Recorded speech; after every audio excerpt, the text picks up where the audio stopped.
Gastrointestinal stromal tumors, GISTs, are the most common mesenchymal neoplasms of the digestive tract and originate from interstitial cells of Cajal or their precursors. Morphologically, they can present with a spindle cell, epithelioid, or mixed pattern with variability in cellularity, mitotic index, and the presence of necrosis, factors that are involved in risk stratification.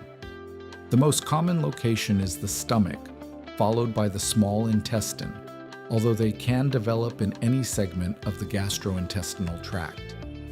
Immunohistochemically, the expression of KIT, CD117, and DOG1 is a key element for diagnosis, especially in lesions with atypical morphology.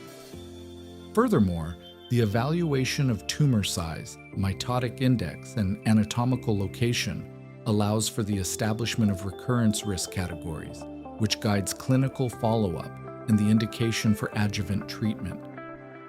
In cases with specific mutations, tyrosine kinase inhibitor therapy has substantially improved the prognosis, especially in advanced or metastatic disease.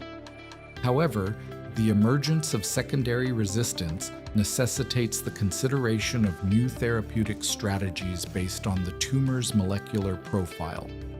Consequently, the diagnostic and therapeutic approach to GISTs requires a rigorous integration of clinical, histological, and immunomolecular findings to optimize prognostic stratification and personalized treatment within the framework of precision oncology.